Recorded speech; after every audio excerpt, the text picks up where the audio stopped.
Hello, hello, hello! Good day mga people! Samahan niyo ako for today's video. Thank you so much! Ampingan tanan! Another day, another upload mga people! It's Wednesday ganap. Samahan niyo ako sa aking flashback. Laging simulan ang araw ng maganda ng nagpapaganda mga people. Dahil di ba pag sinimulan natin ng maganda ang ating umaga, nagbibigay ito ng produktibong araw para sa atin. Pa-flex pala ang aking supportive friend, Miss Annalyn Leal. Hello, hello. Hello, hello, hello mga people. Get ready with Ma'am Ann. Bili na kayo mga suki. Sunscreen. Sure ko lang mga people, isa pala si Ma'am Ann Leal sa pinakamagandang mag-OOTD sa aming section. Nag-advance Valentine's ka naman sa iyong tune. Yes, very Wag na tayo mag-usap, mag-check na tayo papel. Hindi tayo matawag. And you heard it right mga people, tama nga kayo. Let's work mga people dahil may nahabol tayong due date. Medyo napasermon nga tayo sa mga oras na to, pero bawal maging osisyoso mga people.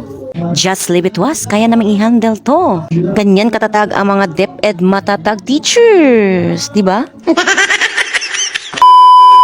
Siyempre, hindi naman dapat na puro seryoso lang tayo mga people. Kailangan nating tumawa, mag-smile kasi para medyo mapawi naman ang ating pagod para sa araw na to mga people.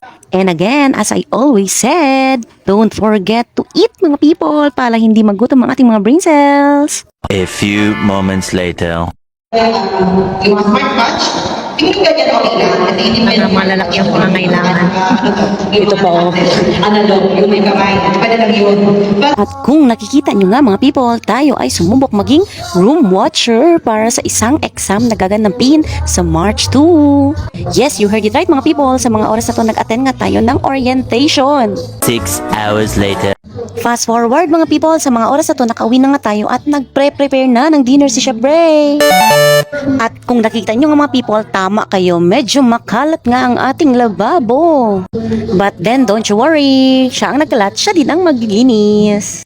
At natapos na nga mag-slice na mga miyestra si Bray mga people at nagsimula na siyang mag-isa. Shoutout mga people sa mga singeries sa aking voice over background. Hello, hello! Oras na para ilagay ang ating main ingredients mga people. Nahuhulaan nyo na ba kung ano yung ulam natin for tonight? Yes, of course. Alam kong manok yan. At alam kong nahuhulaan nyo na nga. Ayan na nga mga people, ulam reveal. Ang pinaka-basic at tsambang lutuin ni Bray kasi hindi siya mahilig sa manok mga people. Ang tinolang manok sa papaya na may malunggay. Yes, yes, yes. Tama kayo. Dito ko lang po muna tatapusin. Maraming salamat po sa araw na ito. Huwag po kayong magsawang manood at makinig. Thank you so much mga people. Ampingan tanan.